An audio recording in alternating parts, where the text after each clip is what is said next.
ஓசூர் அருகே வீட்டுக்குள் புகுந்த சிறுத்தை புலியை வனத்துறையினர் மயக்க ஊசி போட்டு பிடித்தனர்.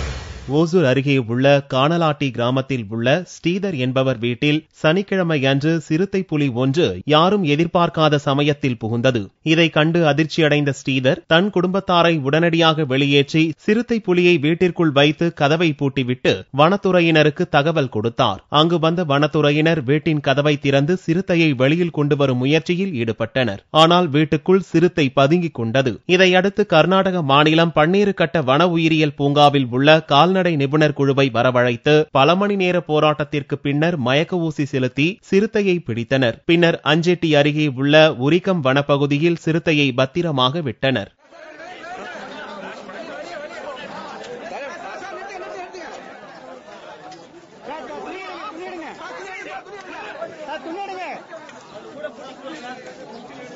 உள்ள ஆளுங்க இருக்கும்போது என்ன பண்ணிருக்காங்க, அவங்க என்ன ஆளுக்கு போது உள்ள சேர்ந்தவங்க உள்ள வெளியே வந்துட்டு அப்புறம் வந்து பூட்டு போட்டு வந்துட்டாங்க. ஃபாரஸ்ட் டிபார்ட்மெண்ட்டுக்காரருக்கு சொன்னாங்க. சொல்ல வேண்டிய அதிகாரிகள் வந்து இந்த மாதிரி பேட்டை கொடுத்த மேலே அவங்க வந்து இந்த மாதிரி பிடிக்கிறதுக்கு பார்த்த முன்ன அது உடனே எது பார்த்தா எதுவும் முடியல. ஊசி போட்டு கிளீனாக ஊசி போட்டு ஃபாரஸ்ட் ஆஃபீஸர் வந்து ஊசி போட்டு கிளீனாக பிடிச்சி அதுக்கு ஆபத்து யாருக்கு இல்லாதா கிளீனாக ஆபத்து இல்லாத. சிறுத்தை புலி பிடிப்பட்டதை அடுத்து அப்பகுதி கிராமவாசிகள் நிம்மதி அடைந்தனர். வறட்சி காரணமாக சமீப காலமாக வனப்பகுதிக்கு அருகில் உள்ள கிராமங்களில் வனவிலங்குகள் நுழைந்து வருகின்றன.